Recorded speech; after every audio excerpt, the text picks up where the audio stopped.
Assalamualaikum warahmatullahi wabarakatuh. Apa kabar anak-anak? Gunayu harap kalian hari ini sehat dan bahagia.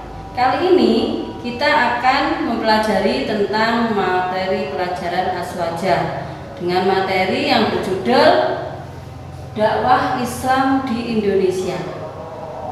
Nah, kalian bisa memperhatikan slide yang akan Gunayu putar berikut.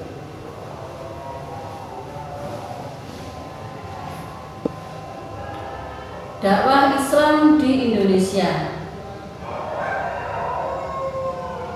Yang pertama adalah tentang paham keislaman awal yang berkembang di Indonesia.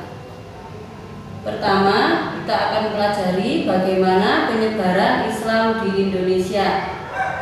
Islam merupakan agama yang dibawa Nabi Muhammad SAW.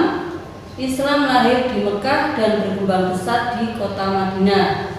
Tentang penentuan kapan waktu pertama kali masuknya Islam ke Nusantara masih menjadi perdebatan para ahli sejarah. Mereka mempunyai 3 pendapat mengenai hal ini.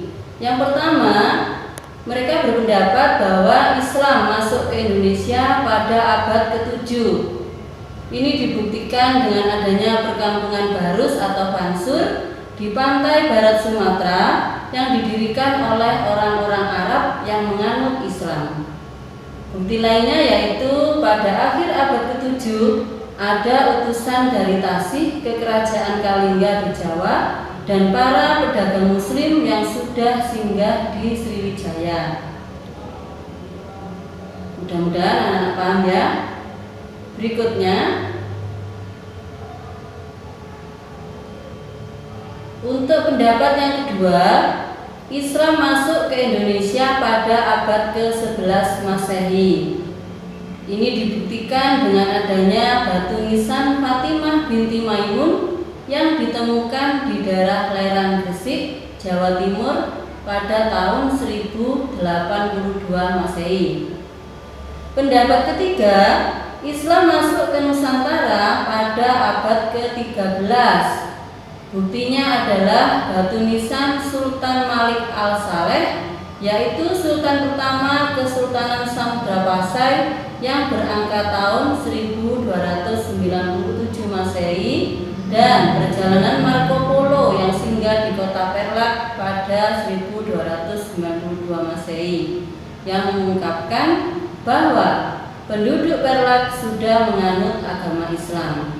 Itu tadi 3 pendapat tentang kapan masuknya agama Islam ke Indonesia. Nomor 2 adalah cara penyebaran Islam di Nusantara.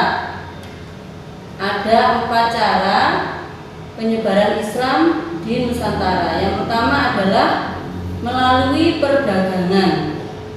Nah, ini adalah jasa daripada para pedagang yang berasal dari daerah Gujarat sehingga mereka bisa melakukan penyebaran Islam di Nusantara karena mereka melakukan perdagangan dengan orang-orang pribumi. Yang kedua, melalui pendidikan.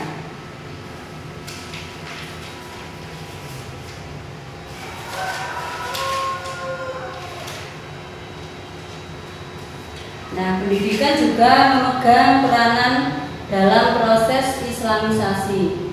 Guru-guru agama, pondok-pondok pesantren dan para santrinya adalah peranata pendidikan Islam. Semakin terkenal seorang kiai, semakin terkenal pula pesantrennya, sehingga banyak sekali santri-santri yang belajar di sana. Yang ketiga, melalui cara sosial.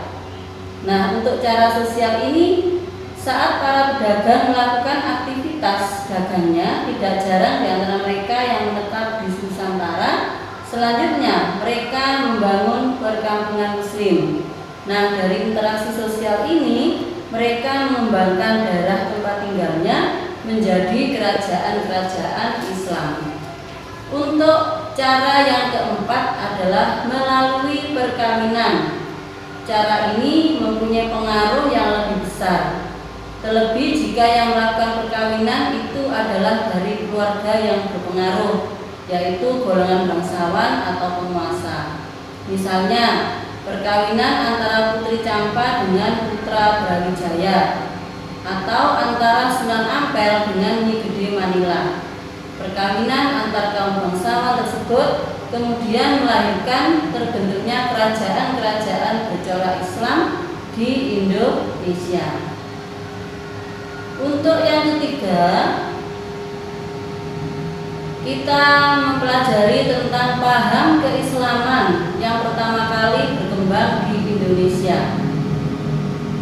Nah, seperti anak-anak ketahui, kalau anak-anak belajar di madrasah ibtidaiyah, kita menganut paham Ahlussunnah wal Jamaah.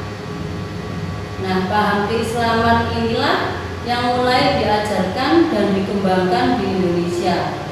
Paham ini sudah ada sejak zaman Rasulullah SAW. Karena pada abad ke-9 Daulah Abbasiyah mengirim balik bermazhab Syafi'i ke wilayah Sumatera Utara, sehingga para mubalik ini mengembangkan paham Ahlussunnah wal Jamaah di daerah tersebut, yang akhirnya akan berkembang ke wilayah-wilayah yang lain.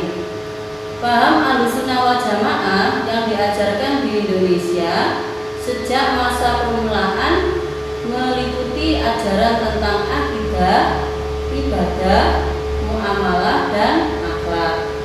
Semua ajaran tersebut telah diajarkan oleh para ulama 4 mazhab. Misalnya untuk bidang akidah, kita yang berpaham Ahlussunnah wal Jamaah mengikuti mazhab Abu Hasan al-Asy'ari dan al-Maturidi. Sedangkan untuk bidang ibadah dan muamalah mengikuti mazhab Syafi'i, dan bidang akhlak mengikuti rumusan Imam Al-Ghazali serta para ulama ahli tasawuf lainnya. Demikian dakwah yang kita lakukan atau yang dilakukan oleh para ulama, bagaimana sampai Islam menyebar di Indonesia dan menjadi agama yang mayoritas dianut oleh rakyat Indonesia karena jasa para ulama terdahulu.